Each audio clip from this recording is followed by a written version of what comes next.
भारत की बदहाली के जिम्मेदार कुछ लोग अपनी दुकान खोलकर बैठ गए हैं। इन्हें देखकर मुझे एक कविता की कुछ पंक्तियां याद आती हैं। एक कवि महाशय ने अवधी में लिखा था, ये अवधी भाषा में लिखी गई कविता है।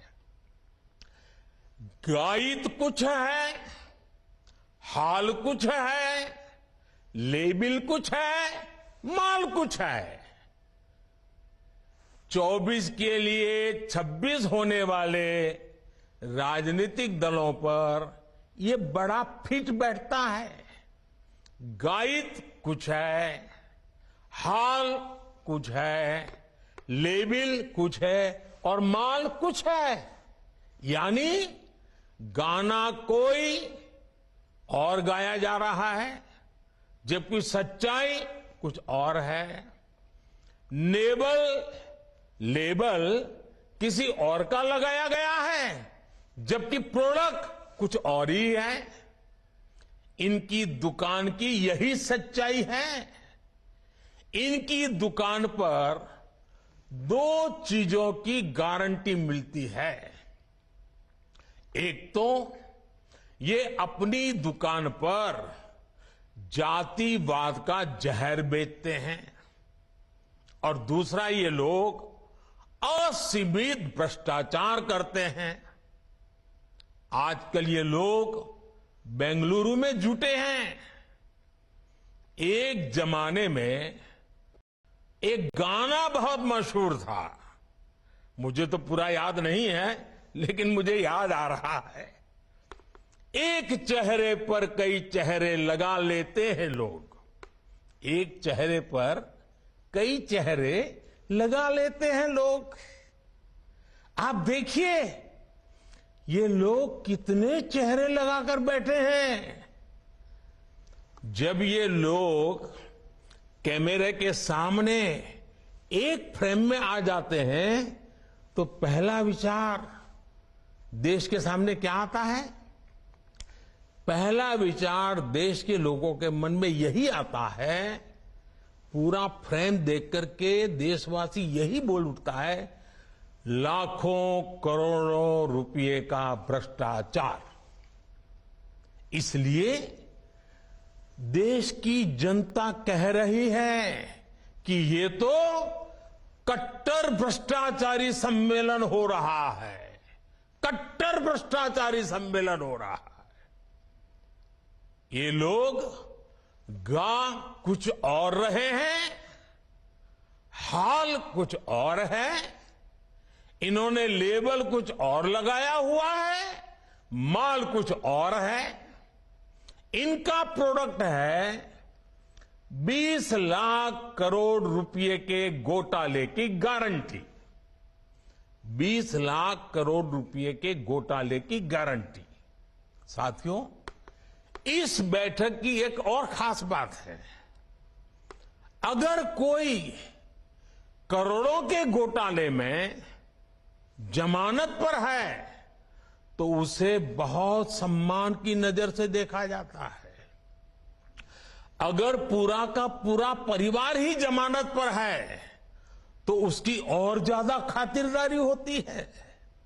अगर किसी दल का कोई वर्तमान मंत्री भ्रष्टाचार के मामले में जेल जाता है तो उसे एक्स्ट्रा नंबर देकर स्पेशल इनवाइटी बुलाकर बुलाया जाता है।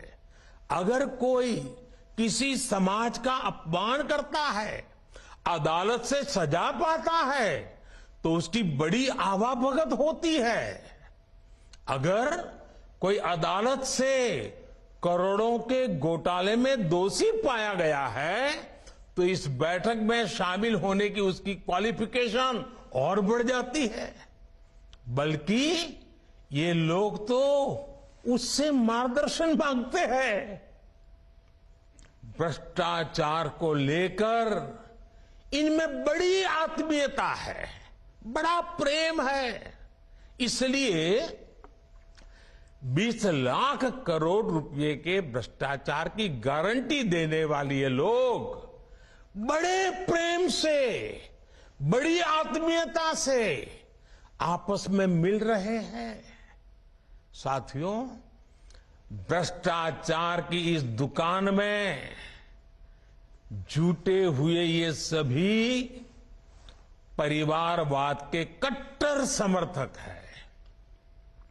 न खाता न वही, जो परिवार कहे वही सही। लोकतंत्र के लिए कहा जाता है of the people, by the people, for the people.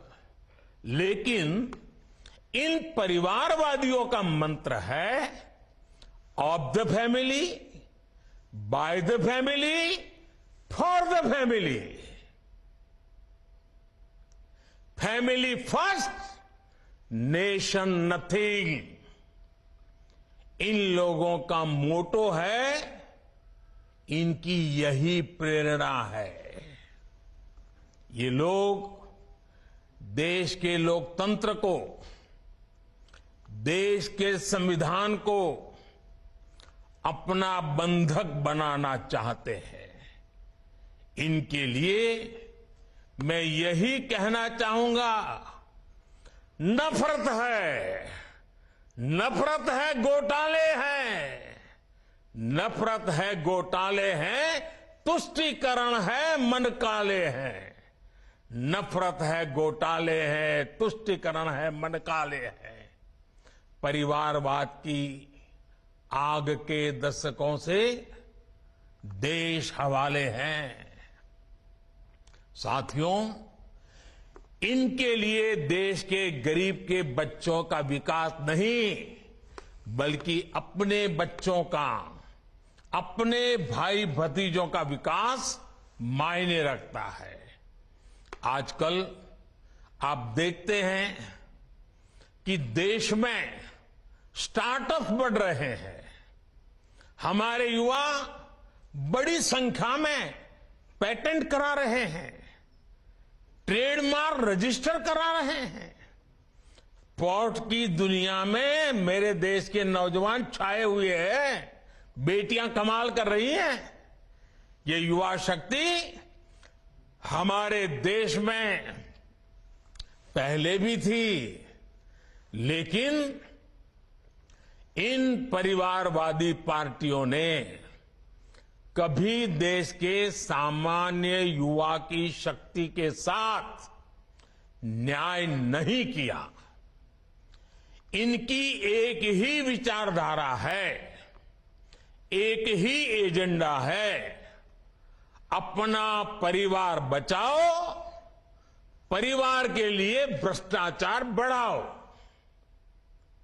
इनका कॉमन मिनिमम प्रोग्राम है देश का विकास रोकना, अपने कुशासन पर पर्दा डालना और अपने भ्रष्टाचार के विरुद्ध कार्रवाई को रोकना। अब देखिए, ये जो जमात इकट्ठी हुई है ना, उनके कुनबे में बड़े से बड़े घोटालों पर, अपराधों पर इनकी जुबान बंद हो जाती है। जब किसी एक राज्य में इनके कुशासन की पोल खुलती है, तो दूसरे राज्यों के ये लोग फौरन उसके बचाव में तर्क देने लगते हैं। कहीं बाढ़ घोटाला होता है, किसी का अपहरण होता है, तो कुनबे के सारे लोग सबसे पहले चुप हो जाते हैं। आपने देखा है कि कुछ दिन पहले ही पश्चिम बंगाल में पंचायत चुनाव हुए, वहां सरेआम हिंसा हुई, लगातार खून खराबा हो रहा है। इस पर भी इन सब की बोलती बंद है। कांग्रेस के, लेफ्ट के अपने कार्यकर्ता वहां खुद को बचाने की गुहार लगा रहे हैं, लेकिन कांग्रेस और लेफ्ट के नेताओं ने अपने स्वार्थ में अपने कार्यकर्ताओं को भी मरने के लिए छोड़ दिया है।